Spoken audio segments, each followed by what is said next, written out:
अब आपको सीधे उत्तर प्रदेश श्रावस्ती लिए चलते हैं, जहां पर उत्तर प्रदेश के मुख्यमंत्री योगी आदित्यनाथ वहां पर पहुंचे हुए। क्या कुछ कह रहे हैं मुख्यमंत्री, सुनवाते हैं आपको। स्वाधीन भारत में विदेशी आक्रांताओं का सम्मान नहीं हो सकता है, लेकिन एक कांग्रेस और समाजवादी पार्टी के लोग हैं कि इन्हें भगवान बुद्ध अच्छे नहीं लगते, भगवान संभवनाथ और जैन तीर्थंकरों की पवित्र परंपरा इन्हें अच्छी नहीं लगती, इन्हें मां जानकी के रामायण कालीन उस समृद्ध परंपरा इन्हें अच्छी नहीं लगती, इन्हें महाराज सुहेलदेव की परंपरा अच्छी नहीं लगती। इन्हें तो गाजी मियां का मेला लगवाना था और ये वही कार्य करते थे, और इसीलिए इनकी दुर्गति भी हो गई, इसीलिए दुर्गति भी हुई है।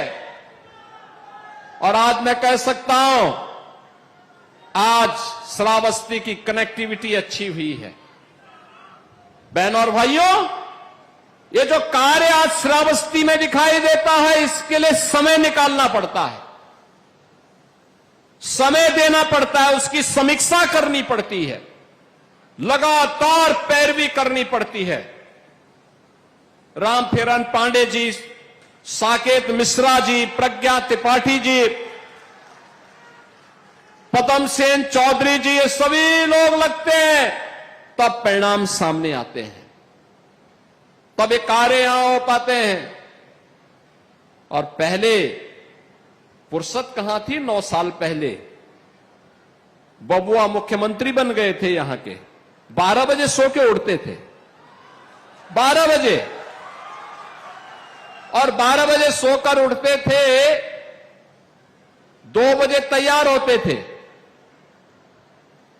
और फिर चच्चू जब उसको कुछ पढ़ाते थे तब जाकर के कुछ समझ में आता था, फिर 5 बजते बजते जिम चले जाते थे, और जिम जाने के बाद आए तो उनकी अपनी महफिल बैठ जाती थी। तो फिर कहां सुध बुद्ध थी प्रदेश के बारे में, और यही प्रदेश के अंदर होता था।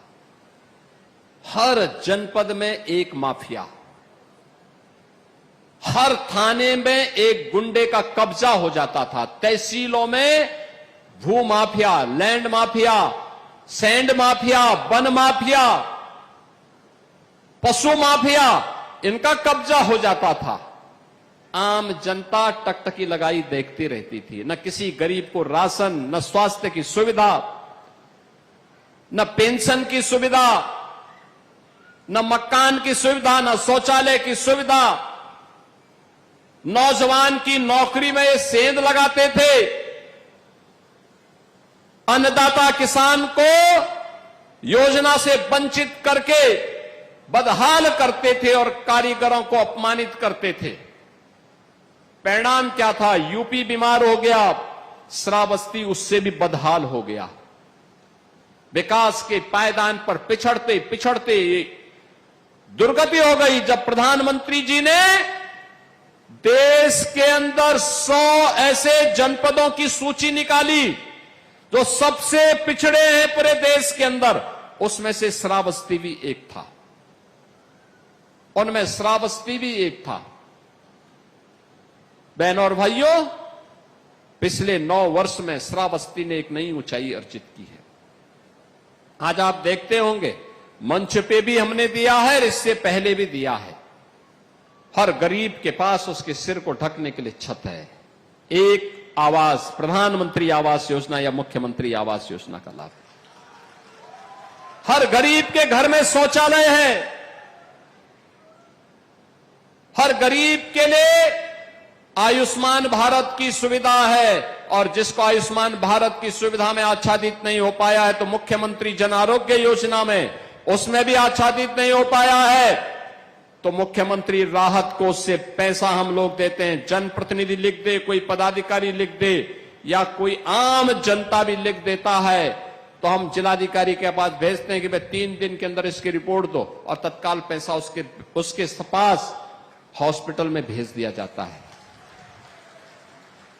याद करिए, यूपी के अंदर 16 करोड़ लोग फ्री में राशन आज प्राप्त कर रहे हैं। पहले ये राशन बबुआ के गुर्गे खा जाते थे। 65 लाख गरीबों को हमने एक एक आवास दिया है। पहले ये मकान का पैसा भी ये सब चट कर जाते थे। 3 करोड़ गरीबों के घर में एक एक शौचालय बनाया है, इसका पैसा भी ये सब खा जाते थे।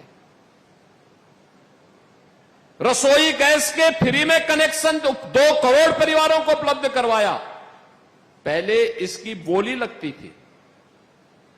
आज ये युवाओं को बहका रहे हैं। याद करिए, 9 लाख युवाओं को हम लोगों ने सरकारी नौकरी दी है यूपी के अंदर। सरकारी नौकरी 9 लाख नौजवानों को अपने हाथ से मैंने नौकरी पत्र, नियुक्ति पत्र वितरित किए हैं। कोई सिफारिश नहीं, कोई वसूली नहीं। पहले नौकरी के नाम पर कोई विज्ञापन निकलता था, चाचा भतीजे की जोड़ी वसूली के लिए निकल पड़ती थी। सिंडिकेट हावी हो जाते थे। श्रावस्ती का नौजवान नहीं आता था, बहराइच का नहीं, बलरामपुर का नहीं, गोंडा का नहीं।